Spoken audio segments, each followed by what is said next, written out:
Let us call on Mr. Joey H. Figuracion, Weather Specialist 1 ng CAD.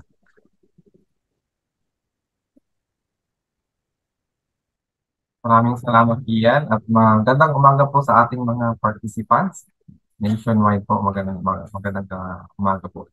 Ang akin pong ipe-present sa inyo yung mga nag-transpire in terms of our climate in the past relatively 2 months, no? August, sa buong August at September hanggang 25 nitong buwan ng September. So ito po yung content ng aking presentation. So magbibigay po tayo ng recent information of ENSO condition. Then magbibigay po tayo ng mga system o weather system na nakapekto sa ating bansa in the past on recent uh, days, no? At yung climate assessment for August and September and the summary. So, meron po tayong ENSO alert system status which is nasa ENSO or nasa El Nino advisory po tayo. So, last September 5, 2023, nag-issue po tayo ng El Nino advisory number 3, pangatlo na po siya. So, at sinasabi pa rin po na nagkakaroon pa rin ng increased positive sea surface temperature anomaly or SSTA sa bahagi po ng Tropical Pacific na nagsasabi na nasa moderate condition o nasa moderate El Nino na po tayo sa ngayon at sinasabi ng maraming mga model o climate models na you know, na itong El Nino na ating naranasan ay mag-strengthen pa o lalakas pa into a strong or na El Nino sa latter part nitong taon at magko-continue po siya in the next quarter of second quarter of the 2024. Sa atin pong atin pa rin binibigay itong mga impormasyon na ito na ang El Nino po ay nagbibigay po siya ng malaking posibilidad o nag-i-influence po siya na maaari tayo magkaroon ng below normal rainfall condition at maghahatid po yan ng mga negative impact like dry spell, drought in some areas of our country. But definitely hindi po yan buong bansa dahil kung meron pong habagat season which is ngayon, no, part ng habagat season, June, July, August, September, ay maaring favorable po ang above normal rainfall condition dahil nga sa habagat, especially sa western part ng ating bansa. Now, sa ating pong current or sa recent observation in terms of different indicators para malaman natin kung anong status ng ENSO or El Nino Southern Oscillation. Based on the oceanic indicator, mapapansin ninyo na lumagpas na ng 1 yung positive above positive 1.0 na. So nandun na siya sa nasa moderate condition na. At yung ano naman sa indicator naman in terms of Southern Oscillation or yung SOI, no?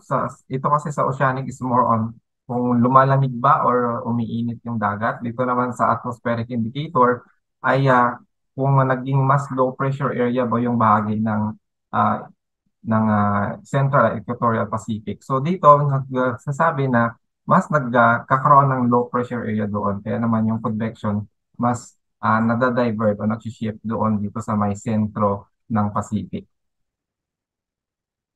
Now, sa ating climate assessment, ang ating mga weather system na apekto sa ating bansa ay in the past couple of days ay itong southwest monsoon pa rin. Meron pa rin tayong habagat hanggang September at mag-transition yan sa mga susunod na buwan sa tinatawag nating amihan. At prevailing at mas frequent yung naranasan nating localized thunderstorms pag meron tayong ganitong season na habagat.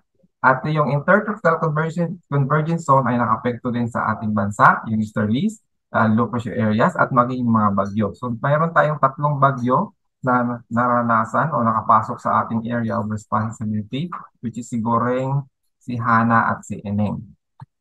So ito yung mga track nila at mga associated rainfall ng mga bagyong ito. At mapapansin ninyo, yung mga dark shaded areas yung mas nakatanggap ng maraming ulan sa ating bansa. So mapapansin ninyo, most part na ang malaking bahagi niyan ay sa western side ng Luzon at Visayas. So sa ating pong isi-share ko lang po ito sa impact ng tropical cyclone. Kung meron tayong episode ng ENSO, which is now nasa El Nino tayo, El Nino condition. So base po sa pag-aaral na ito na during July, August, September period at even actually sa buong period ng taon ay during kung meron tayong El Nino ay nagkakaroon talaga ng reduction o pagkonti ng bagyo kung may El Nino. At same as true kung may pagkonti ng frequency o dami ng bagyo, ganoon din naman ay kumukonti yung naglalandfall o tumatama sa kalupaan mo. Papansin niyo dahil dito kasi mas malayo kasi na na-form o na bubuong bagyo dahil ang mainit o tinatawag ng warm pool ng dagat ay nandun medyo nag-shift siya towards the east o mas far east sa atin. That's why yung formation ng mga bagyo ay malayo. At dahil malayo siya, maaari siyang mag-record ng maaga, then hindi na siya nakakapasok sa ating area of responsibility. So on the average, ang ating pong bagyo during the period of June to August is about 8 tropical cyclones. At pagdating naman ng June to September ay up to 11 tropical cyclones. Base sa ating naobserbahan sa ngayon, ang tropical cyclone natin na in terms of tropical storm category o higher ay yung pumasok sa ating area of responsibility about 6 tropical cyclones at meron dito tayo na hindi na pumasok sa atin or lumapit sa atin which is about dalawa na nag-record lamang at dalawa yung hindi nag-falling. So mapapasan din natin dito na nagkakaroon ng decrease ng mga pumapasok sa ating area of responsibility dahil maaga na siya, mas malayo siya, mas maaga siyang nagre-record.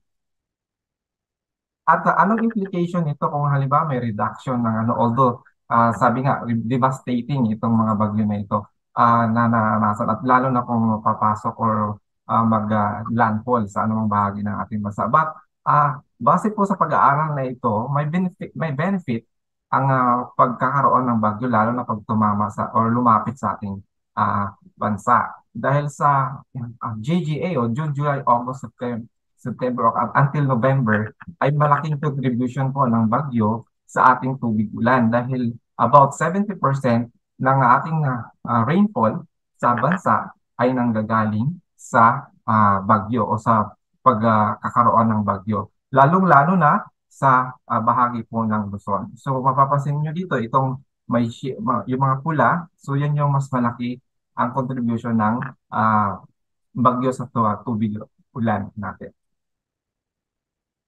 Now, despite that, na mayroon ng kakulangan sa ating, sa frequency ng bagyo, pero mayroon pa rin mga bagyo na naranasan. So that's why mayroon pa rin tayo mga impact na naranasan sa dulot ng habagat dahil sa mayroong enhancement due to the occurrence of the tropical cyclones. At isa na dyan, itong mga naranasan na sa Cagayan, sa bahagi po ng Sanchez Mira Cagayan at so on. Maging sa Antique, Bacolod at Iloilo ay naranasan kung mamaya ipapakita natin yung map. Ay, yung nakita nyo kanina, yung may mga dark shaded area na malalakas na pag-ulan o maraming ulan na naranasan. Ay ito yung mga areas na yun, yung Northern Luzon at yung sa western side ng Visayas. So may mga pagbaha na naranasan, landslide and so on sa iba't bang bahagi ng ating bansa. Now, base sa situational report ng NDRMC, so ito po yung link. So marami pong malaking 8 regions ang naapektuhan nitong mga pagkaroon ng epekto ng enhanced habagat dahil sa mga pagkakaroon ng tatlong bagyo, no, ni Sigoreng, si Hana at si Ineng. So combined na po ito situational report which is about nag-amount sa damage ng infrastructure and agriculture is about more than 2 billion pesos. At dalawa ang sinasabing deaths but for validation pa yung isa. Now, in terms of actual rainfall na naranasan natin noong August 2023, ito po yung ating basihan. Kung nasa pula, way below normal, so ibig sabihin may reduction about 40% ng normal o usual na natatanggap na ulan. Naman, 41 to 80% naman yung reduction niyan pag below normal. I rather, kung yung percent doon sa usual na natatanggap, no? Pag near normal, 81 to 120% doon sa usual na natatanggap na ulan, now yung greater than 120 above normal naman siya. Now, ito po yung ating assessment dyan sa rainfall ng August. So, mapapansin ninyo, may mga areas pa rin na near no, na green and blue, no? Malaking bahagi ng eastern side ng Mindanao ay green and blue. So, ibig sabihin near normal to above normal. Malaking bahagi ng Northern Luzon ay near normal to above normal. And actually, ang bahagi pa rin ng Visayas ay near normal to above normal. At ito lang ang medyo ano natin dito sa Southern Luzon, to eastern side ng Southern Luzon ay nagkaroon ng way below normal, which is nasa pula. So sa September hanggang September 25, base sa assessment natin, about 44 provinces of the country na nakaranas ng below normal o mababa sa usual na natatanggap na ulan. Near normal naman doon sa 31 provinces ng bansa, particularly doon sa may western. Mapapansin ninyo dito yung pattern ng above normal and near normal ay nandito sa bahagi ng western side ng Luzon at nasa eastern side ng bahagi po ng Mindanao. So, similarly doon sa naranasan likely relatively parang parehas nung sa October, but papapansin niyo dito na yung western side, although September 25 up to as of September 25 lang po ito, na yung western side meron pa ring near normal to above normal naranasan na pagulan. Now, in terms of kakulangan or sa ulan, no, base sa assessment natin in the last 6 months, so as of September 25, kasi nga mayroon tayong mga lugar na inatala na mas konti kaysa sa normal yung kanilang naranasan na ulan. So may mga dry areas o mga probinsya na sa bansa na nakaranas ng dry condition and dry spell. So specifically, yung mga nasa dry spell condition ay yung Quirino Province, Lanao Provinces, Davao Occidental, South Cotabato, at Sarangani. Yung nasa dry condition ay marami po, nasa 16 provinces po ng bansa, yung nasa yellow shaded areas. So pag sinabi po kasi natin dry condition, yan po yung mga lugar na karanas ng below normal rainfall condition for 2 consecutive months. Kung nasa dry spell naman, below normal rainfall conditions for 3 consecutive months, or way below normal rainfall conditions for 2 consecutive months. Now, sa ngayon, wala pa tayong mga areas o sa bansa na nakaranas ng drought, or yung mga areas na nakaranas ng below normal rainfall for 5 consecutive months or way below normal rainfall condition for 3 consecutive months. Now sa assessment po natin ng temperature noong August 2023, may mga areas po na nakapagtala o na-surpass yung record high or Tmax. Ang Infanta, Quezon, ng Zamboanga City ay may new record po ng August. So sa Infanta, about 37.7 yung naranasan noong August 17. Lagpas po yan sa 37 na historical extreme, no? Noong 1987 or August 1989 rather.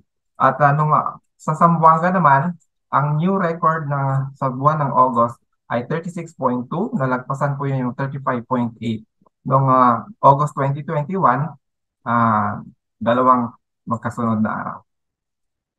Now, in general, yung temperature po ng August ay mas mainit tayo kaysa normal. O ibig sabihin, above average yung ating naranasan na surface air temperature sa bansa. So, ang pinakamataas po nating naranasan na temperatura ay sa Itziag, Isabela noong August 6, 38.1 noong August. At sa Metro Manila, ang pinakamataas natin naranasan sa port area, Manila, 33.9. Conversely, yung ating naranasan pinakamalamig ay sa bahagi po ng Baguio City, 16.4 degrees Celsius. August 28 natin naranasan yan. At nung sa Metro Manila naman, ang pinakamalamig ay about 24.4 noong August 30. Sa September po, as of September 25, mayroon na tayong nakalampas sa extreme record for September 23. Yung Daet Camarines Norte ay ay may new record highest or Tmax na 37.9 noong September 7 ng, at nalagpasan po niya yan yung previous record na 36.1 noong September 1968. So in general, as of September 25, ang ating pong September ay medyo mainit kaysa sa normal sa most part ng ating bansa. And yung pinakamataas po nating naranasan ng September, as of September 25, yung Camarines Norte, 37.9. Sa Metro Manila, 35.0 sa Pasay City noong September 16. At sa Baguio, ang ating naranasan na pinaka mababa, yung 16.4. Pero mas mababa doon sa La Trinidad, Benguet, which is konti lang, although nasa Benguet pa rin, 16.1 noong September 7. Samantala, yung sa Metro Manila, kung consider lang natin yung Metro Manila, ay 23.9 sa Pasay City noong September 17, yung pinakamababa. Now, in a global scale po, based on land and ocean temperature noong August 23, ay naitala, kung mapapansin niyo dito, ang Pilipinas ay nandun tayo sa medyo lighter na pula at no, so ibig sabihin ay warmer than average ang ating August, base din po dito sa data ng NOAA o CPC NOAA sa US data. At about 1.25 degrees Celsius above po yan doon sa 20th century average, which is 15.6. No? Nasa track din tayo ng warmest August in the last 174 years, no, sa world record ng NOAA. So, mainit tayo. No? Kung August natin ay mainit kaysa sa normal. So, in general, in summary, sa ating pong ENSO alert system status ay nasa ENSO or nasa El Nino condition po tayo, which is nag-issue tayo ng El Nino Advisory number 3. At sa condition po ng August 2023 ay near to above normal rainfall. So sa malaking bahagi po ng Northern Luzon, malaking bahagi ng Mindanao at Visayas, mayroong pagkonti sa tubig sa ulan sa bahagi po ng Central Luzon, Southern Luzon, Northern Samar, southern portion ng Mindanao. Sa pagdating naman sa temperatura, mas mainit yung August natin sa malaking bahagi ng ating bansa. Samantala sa September ay relatively same, but yung areas siyempre nagbabago. By areas na mas maraming ulan sa Caraga, sa Davao Region, sa Masbate, mas part ng western section ng Luzon, sa Bohol, sa Capiz, at sa Eastern Samar. Samantala, may kakulangan o may pagbawas sa ulan sa bahagi po o sa ilang bahagi pa ng ating bansa.